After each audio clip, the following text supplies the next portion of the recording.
सालों पहले की बात है। एक जंगल में एक बरगद का पेड़ था।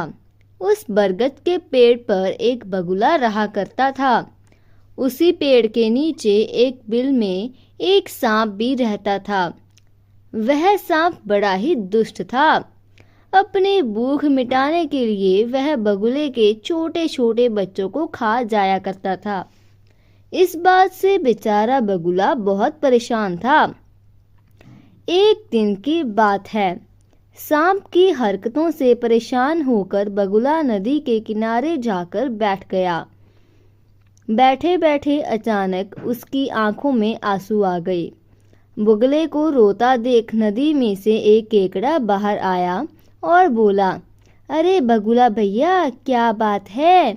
यहाँ बैठे बैठे आंसू क्यों बहा रहे हो? क्या परेशानी है?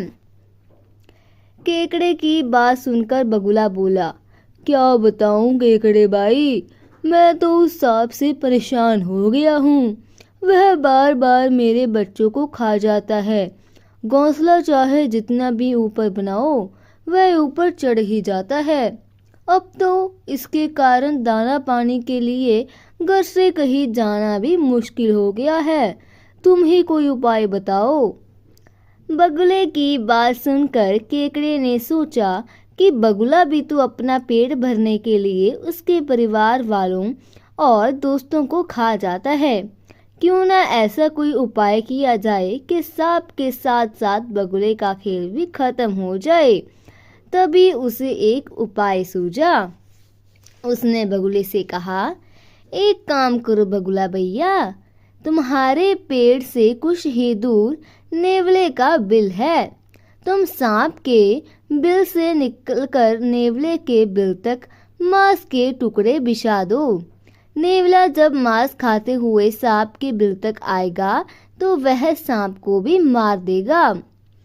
बगुले को यह उपाय सही लगा और उसने ठीक वैसा ही किया जैसा केकड़े ने कहा था। लेकिन इसका परिणाम उसे भी भुगतना पड़ा। मांस के टुकड़े खाते खाते जब नेवला पेड़ के पास आया तो उसने सांप के साथ साथ बगुले को भी अपना शिकार बना लिया। तो दोस्तों, इस कहानी से हमें यह सीख मिलती है कि किसी की भी बात पर आंख बंद करके विश्वास नहीं करना चाहिए। साथ ही उसके परिणाम और दुष्परिणाम के बारे में भी सोच लेना चाहिए दोस्तों। ऐसी और मज़ेदार कहानियाँ सुनने के लिए हमारे इस चैनल को लाइक एंड सब्सक्राइब करें। Thank you.